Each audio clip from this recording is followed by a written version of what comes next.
puno ng mga problema sa lahat ng bagay na ginagawa. Wala man lang ginhawa. Natabunan ka na ba na suliranin sarili mong buhay? Gusto mo nang kitlin? Daga mo na kapatid bago mo gawin. Makinig ka muna sa'kin. Buksan ang iyong mga mata, palawakin ang mga isipan. Mga kaganapan na nangyayari, di mo ba maunawaan kung bakit lagi na lang ikaw ang siyang tinatamaan? Nangalik ng kamalasan maiwasan ay hindi mo matakasan. Kaya dami mga katanungan na sa isipan mo ngayon gumugulo. At lagi mo sinasabi sa sarili mo, paano ba ito? Paano na ang bukas? Paano ng buhay mo? Kung puro na lang kasawi ang kabiguan ng inaabot mo.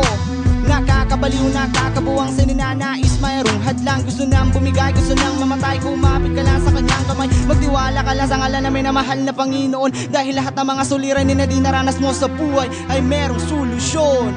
Manalig ka, yeah, manalig ka sa ngalan ng Diyos. Kapatid, manalig ka. Manalig ka, yeah, manalig ka sa ngalan ng Diyos. Kapatid, manalig ka. Manalig ka, yeah, manalig ka sa ngalan ng Diyos. Kapatid, manalig ka. Manalig ka, yeah, manalig ka sa ngalan ng Diyos. Kapatid, manalig ka.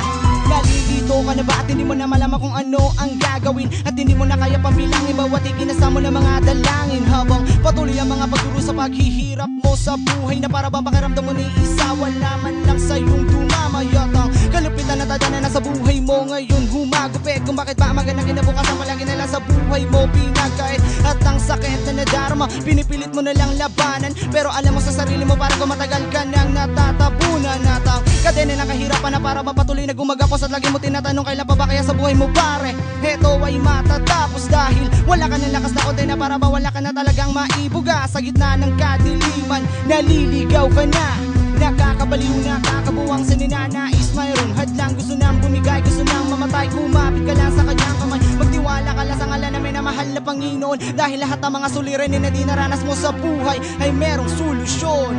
Manalig ka, yeah, manalig ka sa ngalan ng Diyos. Kapatid, manalig ka. Manalig ka, yeah, manalig ka sa ngalan ng Diyos. Kapatid, manalig ka. Manalig ka, yeah, manalig ka sa ngalan ng Diyos. Kapatid, manalig ka. Manalig ka, yeah, manalig ka sa ngalan ng Diyos. Kapatid, manalig ka. Manalig ka lang kapatid at patuloy na magtiwala sa minamahal na Panginoon. Dahil siya ang bahala. Basta wag mo lang kalimutan na gamitin at pagalawin ng dalawa mong mga paa. Alaman ang aking mga sinasabi ay naiintindihan mo ba? Luhaan ka man, nasaktan ka man, sa labanan ay palagi ka na lang talunan. Bumangon ka, humapit ka, humugot ang lakas sa pangalan niya. Hindi ka pababayaan, tatalikuran ng ating mahal na Diyos Ama. Dahil siya ang tagapagtanggol, sa dilim siya ang liwanag.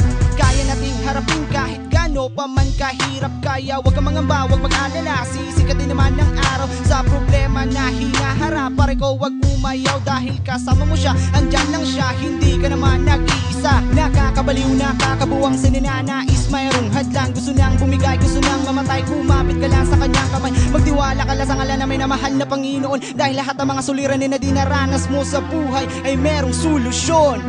Manalig ka, yeah, manalig ka sa ngalan ng Diyos. Kapatid, manalig ka. Manalig ka, yeah, manalig ka sa ngalan ng Diyos. Kapatid, manalig ka. Manalig ka, yeah, manalig ka sa ngalan ng Diyos. Kapatid, manalig ka. Manalig ka, yeah, manalig ka sa ngalan ng Diyos. Kapatid, manalig ka. Manalig ka, yeah, manalig ka sa ngalan ng Diyos. Kapatid, manalig ka. Manalig ka, yeah, manalig ka sa ngalan ng Diyos. Kapatid, manalig ka. Manalig